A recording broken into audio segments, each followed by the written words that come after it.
Oh, hey, gang. I just want to have a quick chat with you really quick about something that I was thinking about.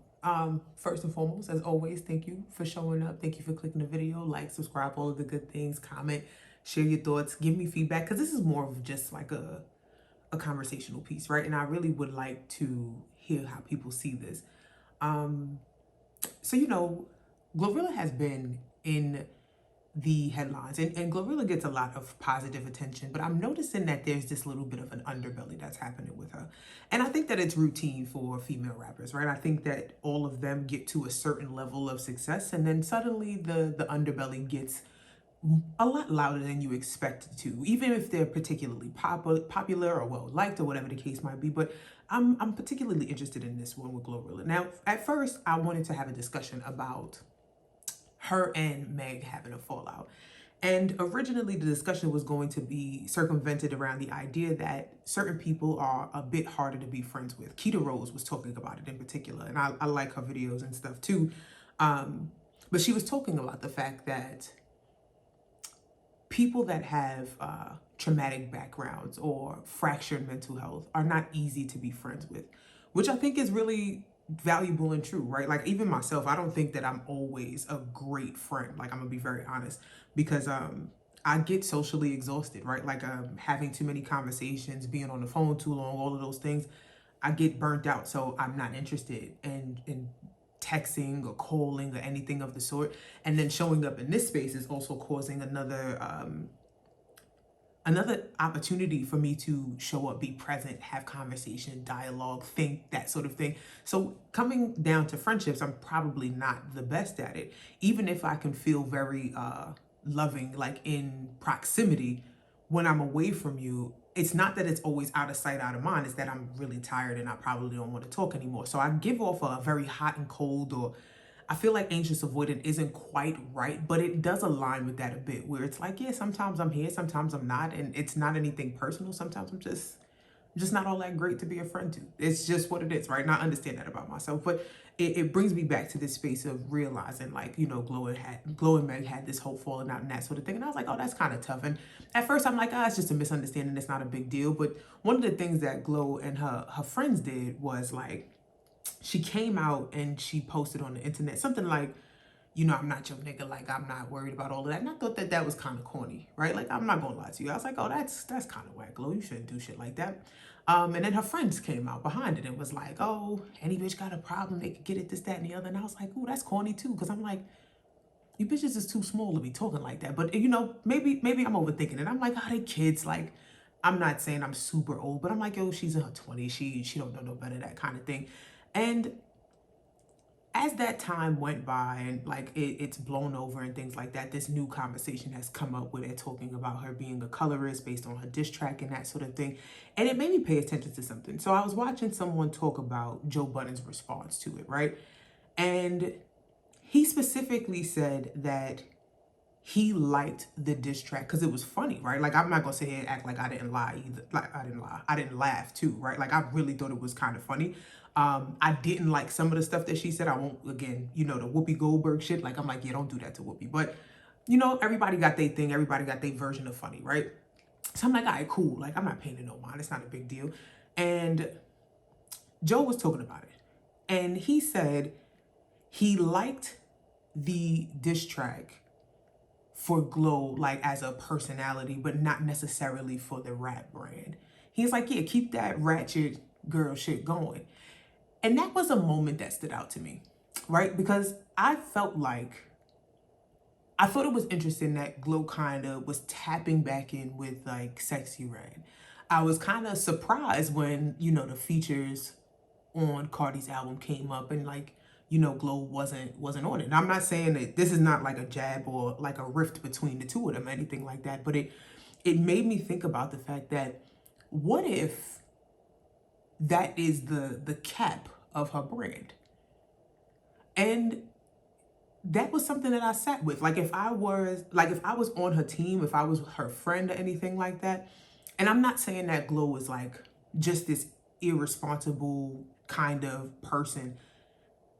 I think that would be something that I would talk to her about and say, like, yo, where do you see yourself going? Like, what's the intention? Because right now, I have a sense of, is she trying to be the queen of ratchet rap? Like, and when I say ratchet rap, I really do mean like the sexy red kind of rap. And that sounds a bit messed up, but you understand what I mean, that there is specific sections of rap, right? Where you have like the sexy red and even like the Ice Spice kind of version of rap. And I'm like, I feel like Glo can do more. And even in the same breath, like I'm watching people, like they were comparing her and saying, like, I think Charlamagne was saying something crazy, like she could do a verses with like Nicki Minaj, just like as far as hits and stuff like that is concerned. And again, like I'm not necessarily a Nicki fan, but I was like, yo, that's kind of crazy. But it makes me think about the fact that people like you where they like you, and you kind of got to be mindful of the compliments that you get. And it's not that you shouldn't take them, but don't get so caught up in the compliment or the elevation, if you will. And there is this undertone of, yeah, you still a little ratchet ghetto something. Does that make sense? Like, but again, that it's not necessarily a bad thing. I don't want to label it like it's a bad thing. But for me, I would, if this were my friend, if this was somebody that I was fucking with, I would ask the question about where do you want to go for that reason, right? Because let's go back to Joe Budden making his comments, right? Joe Budden went on to make his comments about the Ratchet Girls or whatever, like the Ratchet Girl music or the Ratchet Girl brand. And I was like, you know what's funny? I wanted to say that the whole shit, like him and Nicki, like fell out when she had this like elevating moment. And then eventually they rekindled, and like as Cardi was coming up, he had an affinity for Cardi. And same with Megan. Like while they were on the rise, he liked them. And then they get to this point of excellence, right? Like of extreme unrealized success. And suddenly there's this declination. This is like, I don't think I like them like that. Oh, these people is trifling. Oh, they this. The music is not that good. It's this, it's that. And that to me is why I thought about this. Like, pay attention to the compliments that you get and who you get them from. Because not everybody's compliment is the compliment that you want. And again, I'm not for any reason or by any stretch of the imagination saying that Glo has to acquiesce to what my ideal of optimal brand is. But I think paying attention to where you are going and the seeds that you are planting are important. And that was something that I caught. And I thought that that was interesting, right?